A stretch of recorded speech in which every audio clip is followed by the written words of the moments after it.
Gold, trusted gold buyers. మీరు తాకట్టు పెట్టిన బంగారాన్ని విడిపించి ఈ రోజు ఉన్న మార్కెట్ ధరకు కొనబడను.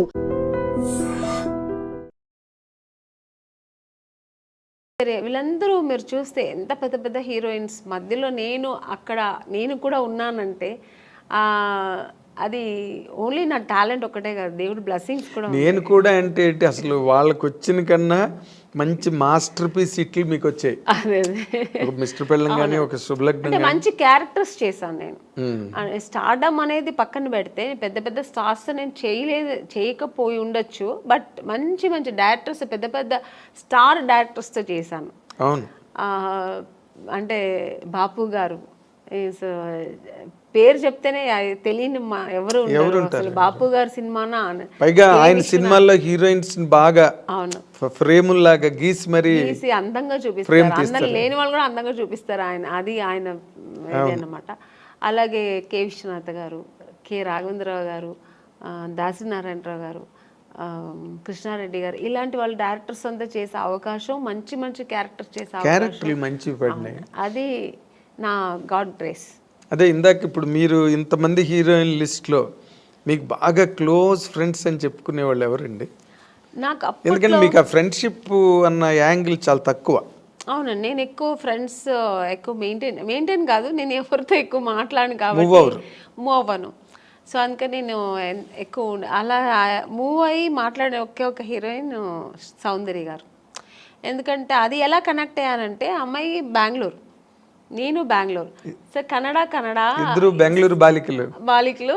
తర్వాత ఆ టైంలో మేము దగ్గర 3-4-5 పిక్చర్స్ కలిసి చేసాం మేము. సో చేసినప్పుడు అన్న చెల్లెలు, అమ్మ దొంగ, ఇలా చేసామన్నమాట. అది చేసినప్పుడు మేమిద్దరు ఆల్మోస్ట్ మా కాంబినేషన్ ఉండేది. ఇద్దరు పక్కన పక్కన కూర్చొని, ఆ అమ్మాయి కూడా ఒక కిడ్ లాగే, ఇంకా వేరే ఏం ఉండదు ఆలోచన. మా కన్నడ సినిమా సాంగ్స్ పాడుకుని, ఆ కన్నడ మాట్లాడడం అనేది అమ్మాయికి నా మీద ఎక్కువ ప్రేమ వచ్చేసింది, నాకు ఆ అమ్మాయి మీద ప్రేమ వచ్చింది. కన్నడ సాంగ్స్ మాట్లాడడం, ఇలా కనెక్ట్ అయ్యాం అనమాట. అయ్యి అలాగా తన పర్సనల్స్ నాకు చెప్పుకోవడం, నా పర్సనల్స్ అమ్మాయికి చెప్పుకోవడం. ఆఫ్టర్ నేను మ్యారేజ్ చేసుకున్న తర్వాత వాళ్ళ అమ్మగారు ఫోన్ చేసి, ఎలా ఉన్నావు అమ్మని, ఇంత బిజీగా ఉన్నావు, ఎలా ఇంట్లో కూర్చున్నావు అనేవారు. ఆ అమ్మాయి కూడా నన్ను షూటింగ్ స్పాట్కి రమ్మని పిలిచేది. తను ఓన్ సినిమా తీశారు వాళ్ళ బ్యానర్లో. అవును. అప్పుడు ఇక్కడ బ్రదర్ అమరు, అవును, రామని నాకు బోర్ కొడుతుంది, ఒంటరిగా ఉన్నాను అని, ఎక్కడో మైసూర్ దగ్గర సోమనాథ్పూర్ అని షూటింగ్లో నేను వెళ్ళలేకపోయాను, వస్తానని చెప్పాను. సో అలా చాలా దగ్గర ఉండింది. ఆఫ్టర్ మ్యారేజ్ తర్వాత కూడా నేను ఫ్రెండ్షిప్ కంటిన్యూ అయిందంటే ఒక సౌందర్య. తన నాన్నగారు పోయినప్పుడు కూడా నాకు ఫోన్ చేసి ఓన్లీ ఏడ్ చేసి, నువ్వు ఇప్పుడు రా, నేను కలవాలి, నీతో మాట్లాడాలి నేను అంటే. టైం అప్పుడు 10 o'clock అయిపోయింది. నేను షూట్ చేసుకుని వచ్చాను హైదరాబాద్లోనే.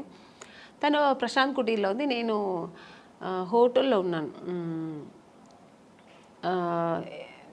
నేను కూడా ఏదో హోటల్లో ఉన్నాను. చెప్పేదాన్ని వెంటనే కారు వేసుకుని వచ్చాను అనమాట ప్రశాంత్ కుటీర్. వస్తే కూర్చొని, ఎందుకంటే అమ్మాయి సెంటిమెంట్గా ప్రశాంత్ కుటీర్ చాలా ఎంత పెద్ద హీరోయిన్ ఆ ప్రశాంత్ కుటీర్లో ఉండేది. మేమందరూ కూడా ఒక స్టేజ్ వచ్చిన తర్వాత హోటల్స్ మారాము. అమ్మాయికి అసలు మారలేదు, ఆ రూమ్ మారలేదు, ఆ ప్రశాంత్ కుటీర్ని వదలలేదు. అంతా వెజిటేరియన్ ఫుడ్. అవును, ప్రశాంత్ కుటీర్ బాగుంటుంది. అది ఒక ఈ హోమ్లీగా ఇల్లు అట్మాస్ఫియర్ ఉంటుంది. సో అక్కడ వెళ్తే అసలు నన్ను హగ్ చేసుకుని బోర్ ఏడ్చేసింది, చిన్నపిల్లలాగా ఏడ్చి. మా 4 పిల్లర్స్లో ఒక పిల్లర్ వెళ్ళిపోయారు నాన్నగారు, నేను అమ్మ ముగ్గురే ఉన్నాము అమ్మని అని ఏడ్చి. అన్నాను, ఏదున్నా ధైర్యంగా ఫేస్ చేయాలి, నువ్వు నేను తనకు ధైర్యం చెప్పింది, నేను అమ్మాయిలాగే. కానీ ఆ టైంలో అలా ఒకరికొకరు ఆద్దరు చెప్పుకొని అంత క్లోజ్ ఉండేదన్నమాట అమ్మాయి. కానీ మరి అమ్మాయి పోయింది అలాగా, అప్పుడు అసలు నేను షూట్లో ఉన్నానండి. అప్పుడు కూడా ఆ టైంలో షూట్లో ఉన్నాను. నేను చెప్తే నేను నమ్మలేదు. సౌందర్యాన్ని వేరే ఎవరైనా చెప్తున్నారు, సౌందర్య ఎలా పోతుంది, ఎందుకు పోతుంది అన్నాను. అసలు నమ్మలేదు నేను. అసలు ఇలా కెమెరా పెట్టి ఇలా సౌందర్య గారు పోయారంటే ఇంక నాకు పక్కన మనుషులు ఉన్నారని ఏడ్చేసానండి.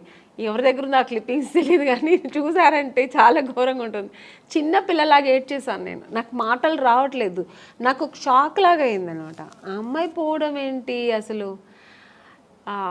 ఆ తర్వాత అసలు నేను దేవుడి దగ్గర నిజంగా నేను ఇది ట్రూ అండి, నేనైతే దేవుడి దగ్గర ఒక్కటే వేడుకున్నా, నన్ను తీసుకెళ్ళొచ్చు కదా అమ్మాయిని ఉంచేసి అనిపించింది ఆ టైంలో. అలా ఏడ్చేసాను నేను. సో చాలా మంచి అమ్మాయి కూడా అమ్మాయి, ఒక మంచి అమ్మాయి, పర్సనల్గా అన్ని విషయాల్లో చాలా మంచి అమ్మాయి.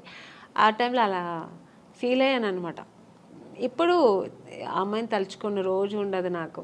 ఎప్పుడైనా సినిమాలు వస్తే తన సినిమాలు చూస్తుంటే ఏడుపు వచ్చేస్తుంటుంది. నేననే కాదండి, అందరికీ సౌందర్య అంటే చాలా ఇష్టం. ఎందుకంటే అమ్మాయి ఎప్పుడు ఎవరిని ఒక్క మాట కామెంట్ చేయడం కానీ లేకపోతే ఇంకోళ్ళని క్రిటిసైజ్ చేయడం కానీ ఉండదండి. ఆల్మోస్ట్ మీలాగే ఇద్దరు కనుక త్రాసులు వేస్తే అలాగే మంచి మంచి క్యారెక్టర్స్ చేసింది, మంచి ఆర్టిస్ట్, ఒక అమూర్ లాంటి సినిమా చేసింది, మంచి సినిమాలు వేసింది అలా. కానీ అమ్మాయి ఒక మంచి లైఫ్ చూడలేకపోయింది కదా అనిపించింది. వాస్ షీ హ్యాపీ అండి బిఫోర్ మ్యారేజ్ ఆల్సో? హ్యాపీ అండి అమ్మాయి చల్లిమ. యాక్చువల్గా అమ్మాయికి అలా ఉండడం ఇష్టం, సినిమా ఇంట్రెస్ట్ తక్కువ అండి. తను నాన్నగారు చెప్పారని హీరోయిన్ అయింది, కానీ తర్వాత తనకి ఇంట్రెస్ట్ వచ్చి తర్వాత చేసింది, అది వేరు. తన ఇష్టం ఏంటంటే మామూలు మన ఒక లైఫ్ ఉంది కదా, మ్యారేజ్ చేసుకోవాలి, మనం మామూలు ఒక సామాన్య మనుషులాగా ఉండాలని, హౌస్ వైఫ్ లాగా మన అందరిలా ఉండాలని చాలా ఇష్టపడేది నాకు తెలుసు అమ్మాయి. అలాంటి ఒక లైఫ్ ఆ అమ్మాయి అనుభవించకుండా వెళ్ళిపోయింది. సినిమాలో ఒక అంత ఎదిగిన అమ్మాయి ఒక పర్సనల్ లైఫ్ అనుభవించకుండా వెళ్ళిపోయింది అనేది తలుచుకుంటే చాలా బాధ. అదే జగపతి బాబుని చేసుకుంటుందని ఒక టైంలో లేదండి, అసలు ఆ జగపతి బాబు గారికి ఆ థాట్ లేదు. ఆయనకు ఆల్రెడీ మ్యారేజ్ అయ్యి పిల్లలు ఉన్నారు, ఆయన అలా లేదు. జగపతి బాబు గారికి సౌందర్య అంటే రెస్పెక్ట్, అట్ ఎ టైం ఆయనకు చాలా ఇష్టం కూడా అమ్మాయి అంటే. ఆర్టిస్ట్గా మంచి ఆర్టిస్ట్, వాళ్ళు బ్యానర్లో చాలా చేసిన సినిమా 2-3 సినిమాలు ఏదో చేసింది అనుకుంటా. సో అంతే తప్ప అలాంటివి లేదు. సౌందర్యకైతే అసలు ఆ థాటే లేదండి, అస్సలు లేదు. మీకు ఆ థాట్ ఉంటే ఆ అమ్మాయి, ఎందుకంటే వాళ్ళ అన్నగారు చెప్పిన అమ్మాయి అబ్బాయిని పెళ్లి చేసుకుంటుంది. వాళ్ళ అన్నగారు చెప్పారని ఆ అమ్మాయి చేసుకుంది. వాళ్ళ అన్నగారు చెప్పి ఏ మాట, నాన్నగారు ఉన్నంత వరకు నాన్నగారు మాట వినేది. చిన్నపిల్లలాగే అండి వాళ్ళ ఇంట్లో.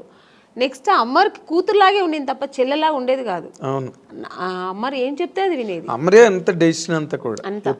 అలాంటి అన్నప్పుడు ఇంకా జగపతి బాబు గారి మీద అలాంటి అసలు అదంతా ఊరికి ఇండస్ట్రీ అంతా విపరీతంగా మాట్లాడుకున్నారు. లేదండి, చెవిలో పడిందో లేదో నాకు తెలియదు, తెలుసు నాకు కూడా, బట్ లేదు అలాంటి లేదు. ఆ అమ్మాయికి లేదు, జగపతి బాబు గారికి కూడా లేదు అలాంటి. ఆయన అసలు అందరితో బాగా క్లోజ్ గా మాట్లాడతారు. అలాగే ఆ అమ్మాయితో కూడా ఉండేవారు అనమాట.